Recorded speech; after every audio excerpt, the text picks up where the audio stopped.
రాష్ట్ర జలవనరుల శాఖ మంత్రి నిమ్మల రామానాయుడు బుడమేరును ఈ రోజు సందర్శించారు. గత సంవత్సరం కృష్ణా జిల్లాలో సంభవించిన వరదల్లో బుడమేరుకు గండ్లు పడిన ప్రాంతాలను మంత్రి పరిశీలించారు.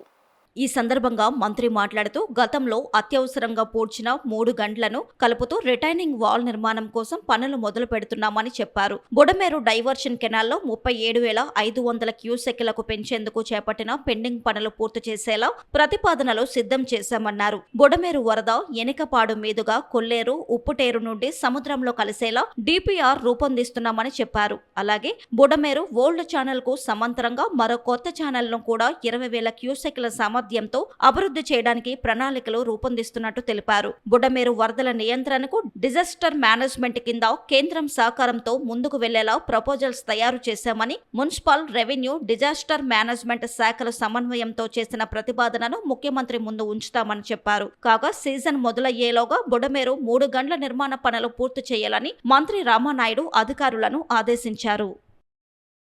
పాత్రికేయ మిత్రులందరికీ కూడా నమస్కారాలు తెలియజేసుకుంటూ, బెజవాడ దుఃఖదాయినిగా ఉన్నటువంటి బుడమేరు ఏదైతే ఉందో, మొన్న వర్షాకాలంలో పడినటువంటి 3 గంటలు ఏదైతే విజయవాడను ముంచెత్తినటువంటి పరిస్థితిని దృష్టిలో పెట్టుకుని ఆ రోజు యుద్ధ ప్రాతిపదికన ఈ యొక్క బుడమేరు 3 గంటలను కూడా ఆ రోజు పూర్తి చేసిన విషయం మీ అందరికీ తెలుసు.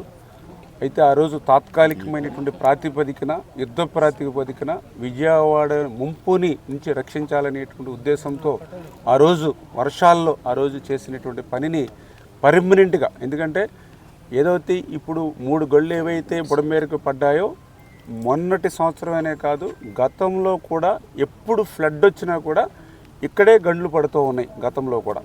ఎందుకంటే ఏదైతే ఈ గండ్లు పడినటువంటి బుడమేరుకి ఆపోజిట్లో పులివాగుకి సంబంధించినటువంటి వాగునీరు కూడా డైరెక్ట్గా ఈ యొక్క రైట్ బండ్ని ఢీకొట్టడం వల్ల ఇక్కడ ఎక్కువగా గండ్లు పడుతూ ఉన్నాయి. దాన్ని దృష్టిలో పెట్టుకుని ఏదైతే 3 గంటలకు సంబంధించి 500 మీటర్లు పర్మనెంట్గా ఒక సీసీ వాల్ నిర్మాణం చేయాలని చెప్పేసి 28 కోట్ల రూపాయలతోటి ఆ వర్క్స్ని మరి టెండర్స్ పిలిచి ఆ పనులను కూడా మొన్ననే మరి యుద్ధ ప్రాతిపదికన ప్రారంభించమని డీవాటరింగ్ అది జరుగుతూ ఉన్నాయి.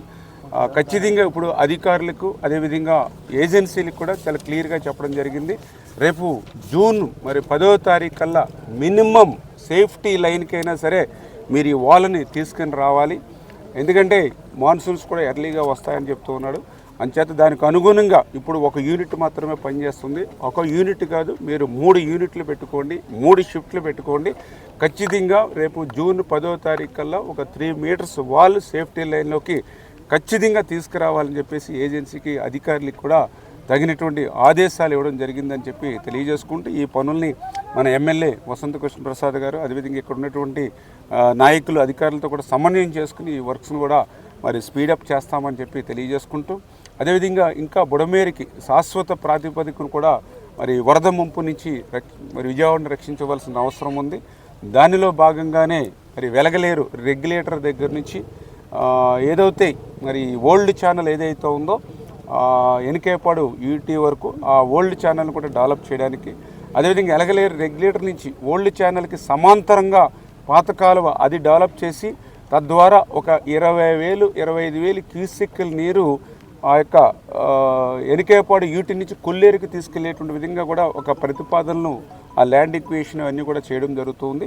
అదేవిధంగా ఏదైతే బుడమేరు ఈ డైవర్షన్ ఛానల్ ఏదైతే ఉందో ఇది కూడా 37,500 తీసుకెళ్లేటువంటి విధానంలో బ్యాలెన్స్ వర్క్లు ఏవైతే ఉన్నాయో వాటిని కూడా మరి ఎస్టిమేషన్ చేసుకుని మరి ఇవన్నీ కూడా మరి తయారు చేసుకునేటువంటి డిపిఆర్ని అంతా కూడా ముఖ్యమంత్రి గారి దృష్టిలోని వారం రోజుల్లోనే పెట్టి రాష్ట్ర ఆర్థిక పరిస్థితి దృష్ట్యా, ఎందుకంటే దగ్గర ఒక 6,000 నుంచి 8,000 కోట్ల రూపాయల వరకు ఈ వర్క్స్ అన్నిటికీ అయ్యేటువంటి పరిస్థితి ఉంది. కాబట్టి ఇది కేంద్ర ప్రభుత్వం సహకారంతో డిజాస్టర్ మేనేజ్మెంట్ నుంచి మరి ఈ పనులు చేపట్టాలనే ఉద్దేశంతో ఈ యొక్క డిపిఆర్ని కూడా పూర్తి స్థాయిలో ఒక 4 రోజుల్లోనే తయారు చేసి ముఖ్యమంత్రి గారి దృష్టికి కూడా తీసుకెళ్ళి కేంద్రం సాయంతో ఈ పనులు పూర్తి చేయడానికి పనిచేస్తామని చెప్పి మీ ద్వారా అందరికి కూడా తెలియజేసుకుంటాం.